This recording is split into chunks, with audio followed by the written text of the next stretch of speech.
The story begins with a boy named Angus.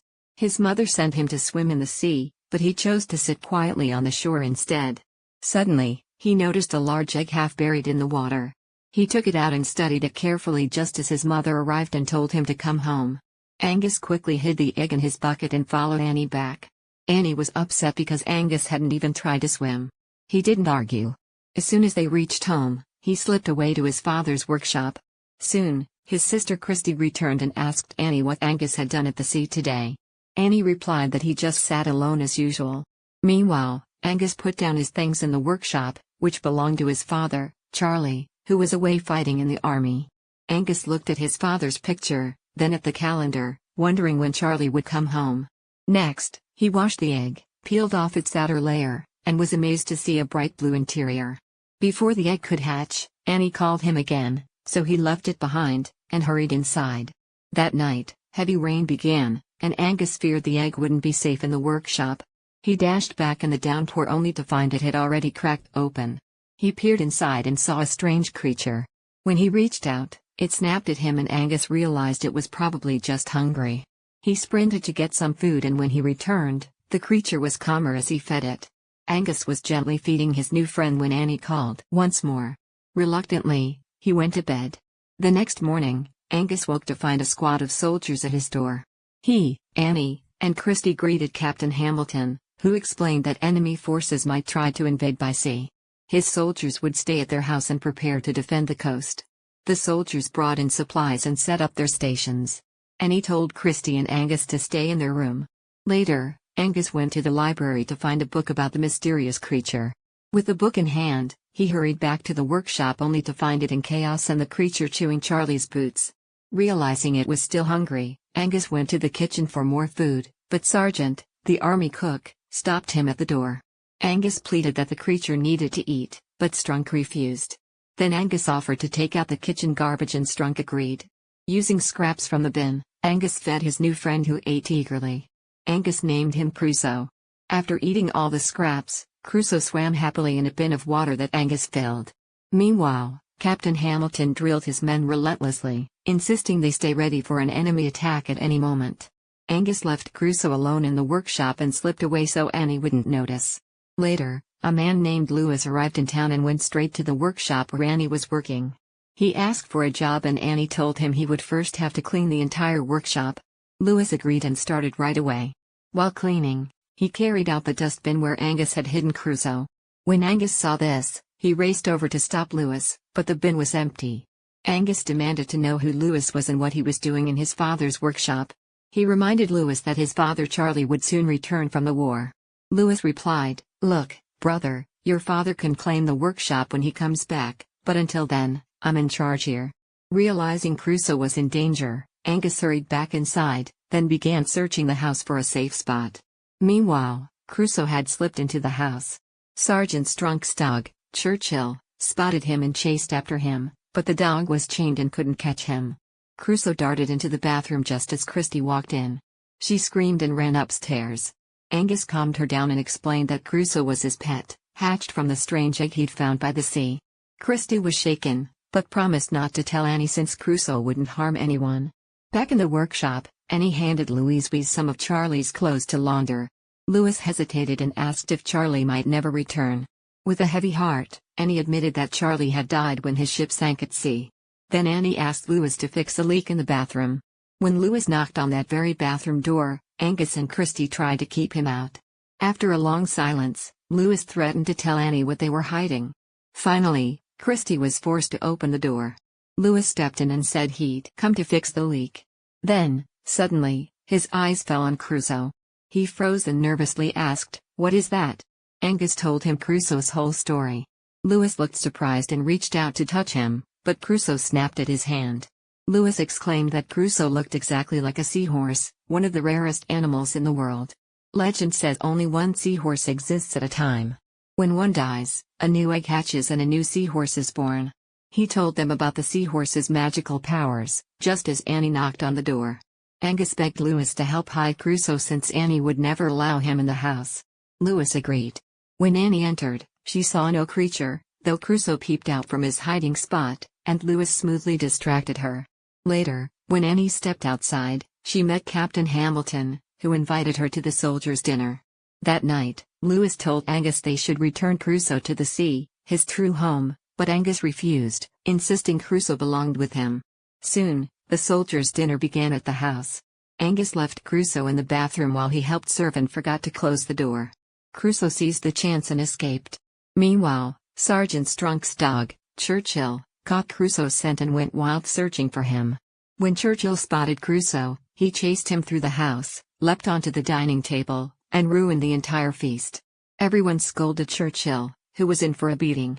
Crusoe darted outside, and jumped into the fountain where he happily found fish to eat. Angus frantically searched for Crusoe. Lewis reassured her he would safely find and return the creature. Angus headed home and after much searching, Lewis discovered Crusoe, now much larger than before. Lewis called Angus, and when Angus saw Crusoe's growth, he realized it was time to let him go. Together, they loaded Crusoe into the back of the truck and drove to the seashore. With heavy hearts, they released him into the water. Angus was heartbroken, but knew he had no choice. The next day, two fishermen, Jimmy and his friend Huey, were out at sea when Huey felt a heavy tug on their rope. As he pulled, their boat began to sink. Suddenly, a giant Crusoe emerged in front of them. Both men were stunned. Huey wanted to capture the creature, dreaming of the fortune it could bring, but Jimmy refused. Crusoe started dragging the sinking boat away from shore. Jimmy cut the rope to save their lives. And as he watched Crusoe swim off, he marveled. He had never seen such a bizarre, magnificent animal before. Meanwhile, Captain Hamilton told Angus that his mother wanted him to begin army training right away. Angus joined the soldiers and helped with their tasks, but after a few days, he grew bored. One morning, he slipped away from Captain Hamilton and ran down to the sea. He shouted for Crusoe, but there was no sign of him. Angus climbed into a small boat and rowed out to look. Soon, Crusoe burst from the water beside him, and Angus was amazed at how huge he had become. With a powerful leap, Crusoe lifted Angus onto his back. Though frightened at first, Angus relaxed and enjoyed the thrilling sea ride. When Crusoe returned him to shore, Sergeant Strunk's dog Churchill caught his scent and bolted toward the water. Strunk followed in astonishment. He had never seen such a large, strange creature and could hardly believe his eyes. That night, Angus excitedly told Christie and Lewis about his adventure. They laughed and cheered, their joy echoing through the house. Annie, watching from the doorway, smiled and turned to leave. Lewis followed her and Annie thanked him. Because of Louise, she'd finally seen her children laugh freely again. Lewis just chuckled and walked away. Meanwhile, Jimmy was telling a reporter named Jock about the strange animal he'd encountered at sea. Jock thought that news of such a creature could attract investors and tourists to the city. Huey argued that the town was fine as it was, but Jock insisted that people had a right to know about a potentially dangerous sea animal. The next day, Hamilton led Annie and her children to a nearby hill to show them his army's preparations and demonstrate the weapons used against enemies. He ordered his men to perform mock attacks on targets hiding in the water. Angus realized this could endanger Crusoe and begged Annie to stop the exercise. Annie couldn't understand his urgency and told him to stand still. Even Christie's plea that Angus was telling the truth fell on deaf ears. The soldiers began firing blanks into the shallows and Crusoe, terrified, struggled desperately to escape. Jimmy and Jock had come to the shoreline hoping to photograph Crusoe, but the animal remained hidden. Frustrated, they built a crude effigy, took its picture, and published it in the next day's newspaper. A few days later, when Sergeant Strunk saw the image, he recognized the terrifying creature he'd glimpsed by the sea. Strunk and several soldiers vowed to track down Crusoe and kill him. That night, Christie crept into Angus' room. The two ran away from home, guiding Lewis to the seashore to check on Crusoe. Angus called out and after a tense moment, Crusoe surfaced, but he was wild and unrecognizable. He charged past Angus and Lewis who watched in horror. Crusoe dove back beneath the waves. Angus blamed Lewis. Their decision to release Crusoe had unleashed this danger. Meanwhile, Strunk and his men hunted for Crusoe by boat, intent on killing him. As they neared shore, Churchill's frantic barking alerted them. Strunk ordered the boat toward the sound, and in an instant, Crusoe emerged and killed Churchill. Then silence fell over the beach once more. The soldiers couldn't understand what was happening and opened fire toward the water. Suddenly, Crusoe slammed into their boat and threw them all overboard. When Hamilton heard the gunfire, he assumed the enemy had attacked. He ordered his men to counterattack and told Annie to hide in the house with the children. Annie found Christy and asked where Angus was.